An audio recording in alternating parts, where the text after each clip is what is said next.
Hello and welcome students, আশা করি তোমরা সকলেই খুব ভালো আছো। জ্ঞানজ্যোতি কোচিং সেন্টার পক্ষ থেকে তোমাদের সবাইকে আরও একবার স্বাগত। তো আমি মীরা ম্যাম, আমি আজ তোমরা যারা যারা বাঁকুড়া ইউনিভার্সিটির আন্ডারে পড়ছো, তোমাদের ডিএসসি সেকেন্ড সেমিস্টার মাইনর আর মেজর পেপার 1 যে বেঙ্গলি সিলেবাস রয়েছে, সেখান থেকে আজ যেই টপিকটি নিয়ে আমি আলোচনা করব সেটা হচ্ছে দীনবন্ধু মিত্র যে রয়েছে, দীনবন্ধু মিত্রের নীল দর্পণ যে নাটক রয়েছে, সেই নীল দর্পণ নাটক সম্পর্কে কিন্তু আজ আমি তোমাদের সঙ্গে সংক্ষেপে আলোচনা করব। অবশ্যই ভিডিওটি শুরু থেকে শেষ অবধি দেখার চেষ্টা করবে। এর আগে কিন্তু আরও দীনবন্ধু মিত্রের যে প্রহসন নাটকগুলি ছিল এটা নিয়ে আলোচনা করেছি, তার নাট্য সাহিত্যে অবদান, এগুলো নিয়ে কিন্তু আমি আলোচনা করেছি। সেই ক্লাসগুলো না দেখে থাকলে অবশ্যই সেই ক্লাসগুলো দেখে আসবে। তো আজকের আলোচনাটি আমি শুরু করছি, ঠিক আছে? দেখো, এখানে এই লাইনটা কেটে দেবে, ঠিক আছে? এই শব্দটা কেটে দেবে, এটা হবে না। বলা হচ্ছে যে দীনবন্ধু মিত্রের অন্যতম একটা শ্রেষ্ঠ নাটক হচ্ছে নীল দর্পণ। এই নাটকটা সম্পর্কে আমরা শুনেছি, দীনবন্ধু মিত্রের একটা শ্রেষ্ঠতম নাটক হচ্ছে এই নীল দর্পণ নাটক। আমরা দেখব 19 শতকের সময় বা তার আগের সময় সমাজে যে নীল চাষিদের ওপর একটা অত্যাচার চলছিল, সেই একটা মর্মান্তিক ট্র্যাজেডিমূলক ঘটনা এবং সেই অত্যাচারের প্রতিবাদী যারা যারা ছিল তাদেরকে নিজেদের প্রাণ হারাতে হয়েছে। সমাজে যে একটা দুঃখপূর্ণ যে ঘটনা, সেই ট্র্যাজেডিমূলক ঘটনাকে কেন্দ্র করে কিন্তু দীনবন্ধু মিত্র এই নীল দর্পণ নাটকটি লিখেছেন, ঠিক আছে? সেই সম্পর্কে কিন্তু আমরা সংক্ষেপে একটু দেখে নেব। দেখো কি বলেছে। আমরা দেখব নাটকের নাম থেকেই বোঝা যাচ্ছে যে নাট্যকার একটি দর্পণের প্রতিবিম্ব আঁকার চেষ্টা করেছেন। আমরা দেখব এই যে নামটা যে রয়েছে, এই নাটকটার নাম নীল দর্পণ, আমরা দেখব তিনি একটা দর্পণের যে প্রতিবিম্ব রয়েছে সেটা কিন্তু তিনি আঁকার চেষ্টা করেছেন তার এই নাটকটির মধ্যে দিয়ে।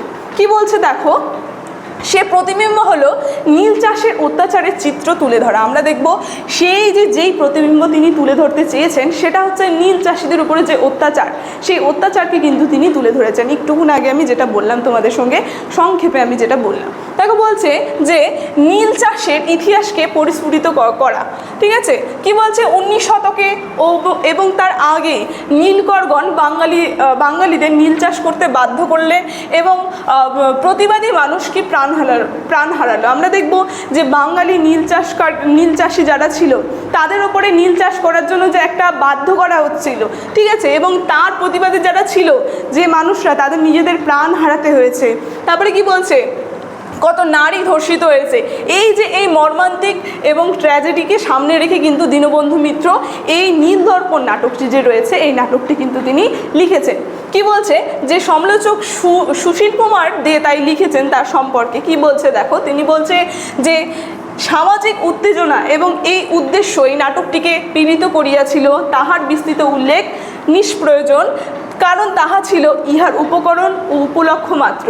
আমরা দেখব নীল দর্পণ কেবল নীলকরদের সাময়িক উৎপীড়নের কাহিনী নয়, ইহার মধ্যে বাংলার দীন দুঃখীর প্রত্যাহিত পল্লী সমাজের যে নিখুঁত করুণ চিত্র, বাস্তব অনুভূতি এবং সমবেদনার জীবন্তভাবে কিন্তু প্রফুল্লিত হয়েছে। আমরা দেখব এটা শুধুমাত্র নীল চাষিরা যে ছিল তাদের উপর যে অত্যাচার সেটা নয়, সমাজের যে একটা দুঃখীর প্রত্যাহার, দিন দুঃখীর যে আর কি সমাজ, সেই করুণ সমাজকে কিন্তু খুব সুন্দরভাবে দীনবন্ধু মিত্র কিন্তু চিত্র অঙ্কন করেছেন তার এই নাটকটির মধ্যে দিয়ে, ঠিক আছে? দেখো কি বলছে যে নাটকের কেন্দ্রবিন্দুতে রয়েছে গোলক বসুর পরিবার। আমরা দেখব এই যে দীনবন্ধু নাটক, চলো আমরা এখন নাটকটা চলে এসে, এতক্ষণ আমরা জানলাম যে নাটকটা কী জন্য তিনি লিখেছেন, কি ছিল নাটকটার বিষয়বস্তু। এখন আমরা নাটকটা সম্পর্কে একটু জেনে নিই। কি বলছে দেখো, নাটকের কেন্দ্রবিন্দুতে রয়েছে গোলক বসুর পরিবার। আমরা দেখব এর মূল কেন্দ্রবিন্দু যে রয়েছে নীল দর্পণ নাটকে, কি বলছে, নামটা হচ্ছে গোলক বসুর পরিবার। আমরা দেখব এর কেন্দ্রবিন্দুতে রয়েছে, বলছে নীলকরগণ এই বসু পরিবারকে নীল চাষ করতে বাধ্য করেছে এবং গোলক বসু প্রথমে নীল চাষ করলেও নীলকরগণ প্রদত্ত অর্থ প্রদান করেনি। আমরা দেখব এই যে গোলক বসু, এই নাটকটার প্রধান আর মূল আর কি চরিত্র, তাকে নীল চাষ করতে বাধ্য করা হয়েছে। প্রথমে তিনি করলেও কিন্তু পরে কিন্তু তিনি এই নীলকরগণ কিন্তু যে প্রদত্ত অর্থ ছিল সেই অর্থ কিন্তু তিনি প্রদান করতে পারেনি। তো কি বলছে, ফলে এই বছর তিনি নীল চাষ করতে অস্বীকার করেছেন। মানে এত অর্থ আর কি চাপের বোঝাটা দিয়ে দিচ্ছে, সেই কারণে কি তিনি ভেবেছেন এই বছর নীল চাষ করবে না। তখন আমরা দেখব কি হয়েছিল, এবার নীলকরগণ যে আছে আবার পুষ্টিরিণীর পাড়ে চাষ করেছেন, চাষ দিয়েছে এবং নীলকররা জানে যে গ্রামের বিত্তবান চাষি গোলক বসুকে অত্যাচার করলে সমস্ত কৃষক কিন্তু ভয় পাবে। মানে যারা নীলকরগণ ছিল তাদের এটা উদ্দেশ্য ছিল যে সমাজে সবাইকে এই নীল চাষ করতে বাধ্য করা। আর যে সব থেকে উচ্চবিত্ত ছিল, যেই পরিবার বা যে গ্রামের মধ্যে, তার নাম হচ্ছে এই যে গোলক বসু, সে ভেবেছিল এই গোলক বসুর উপরে আমি অত্যাচারটা করি, তাহলে আর বাংলার যে সমাজের মধ্যে আরও 5টা মানুষ তারা ভয় পাবে যে এই যে সব থেকে আর কি বিত্তবান এর উপরে অত্যাচার চালাচ্ছে, তাহলে আমাদের সাধারণ মানুষের উপরে কেন চালাতে পারে না। এই যে সমাজকে যে একটা ভয় দেখানো, এর মাধ্যমে কিন্তু তারা করেছিল। দেখো বলছে, ফলে নীল চাষ নীল চাবনা করায় গোলক বসুকে কিন্তু গ্রেফতার করা হয়েছে। মানে এইভাবে কিন্তু অত্যাচার করেছিল সমস্ত কৃষকদের কিন্তু ভয় পাওয়ানোর জন্য। কি বলছে যে অত্যাচারিত হয়েছে সে, আমরা দেখবো এই যে গোলক বসু, তাকে গ্রেফতার করা হয়েছে, সে নীল চাষ করতে প্রত্যাহার করেছে।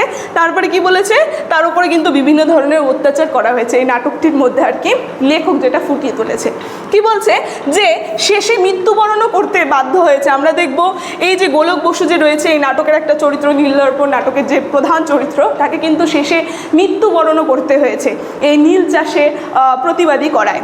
কি বলছে দেখো, যে নবীন মাধব সহ অনেকেই কিন্তু মৃত্যু ঘটেছে। আমরা দেখবো তার সঙ্গে নবীন মাধবও রয়েছে এই নাটকটার মধ্যে একটা চরিত্র, তাদেরও কিন্তু মৃত্যু ঘটেছে, অনেকজনের মৃত্যু ঘটেছে। বলছে একটি পরিবারকে সামনে রেখে নাট্যকার নীলকরদের ভয়ঙ্কর অত্যাচারকে কিন্তু দেখিয়েছে। আমরা দেখব এই নাটকটাকে সামনে রেখে তিনি কিন্তু খুব সুন্দরভাবে নাট্যকার যে ভয়ঙ্কর যে পরিস্থিতি, সেই পরিস্থিতিকে কিন্তু তিনি ফুটিয়ে তুলেছে।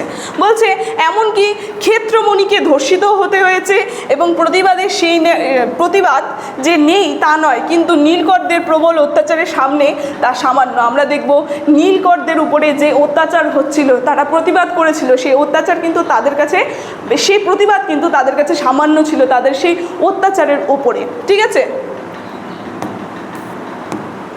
দেখো তারপরে কি বলছে, এই নাটকের ভূমিকায় নাট্যকার লিখেছে। আমরা দেখবো এই যে এই নাটকটা রয়েছে, এই নাটকটার ভূমিকায় তিনি লিখেছেন নীলদর্পণ নাটকের ভূমিকায়। কি বলছে, নীলকরণী করকে নীলদর্পণ অর্পণ করিলাম। দেখো প্রথমে যে নাট্যকার যে শুরু করেছে ভূমিকায় তিনি খুব সুন্দরভাবে লিখেছে এই যে নীলদর্পণ নাটকটি যে তিনি করেছে, এই সম্পূর্ণ নাটকটি তিনি নীলকরগণ যারা রয়েছে তাদেরকে কিন্তু উৎসর্গ করেছেন, নীল চাষিদেরকে। কি বলছে যে এক্ষেত্রে তাহার নিজ নিজ মুখ সন্দর্শনপূর্বক তাহাদিগের ললাটে বিরাজমান স্বার্থপরতা কলঙ্ক তিলক বিমোচন করিয়া কিন্তু তৎপরিবর্তে পরপ্রকার কিন্তু শ্বেত চন্দন ধারণ করুক। বলছে তাহা হইলে আমার পরিশ্রমের সাফল্য হবে। বলছে এই যে আমি এখানে এই নাটকটা নীলদর্পণ নাটকটার মধ্যে যেই সমস্ত বিষয়গুলি, তাদের যে অত্যাচারের যে সমস্ত বিষয়গুলি তুলে ধরলাম, এটার একটা প্রতিবাদ যাতে হয়, যার ফলে কি তিনি যে এই নাটকটি লিখেছে তার এই পরিশ্রম কিন্তু সাফল্য হবে। কি বলছে যে নিরাশ্রয় প্রজাব্রজের মঙ্গল, তার সঙ্গে বিলাভের মুখ রক্ষা এবং নীল চাষ, তার অত্যাচারকে সামনে রেখে নাট্যকার কাহিনী কিন্তু সাজিয়েছে। আমরা দেখব নীল চাষদের যে অত্যাচার, সেই অত্যাচারকে সামনে রেখে কিন্তু নাট্যকার এই নাটকটি তিনি খুব সুন্দরভাবে সাজিয়ে বা ফুটিয়ে তুলেছেন।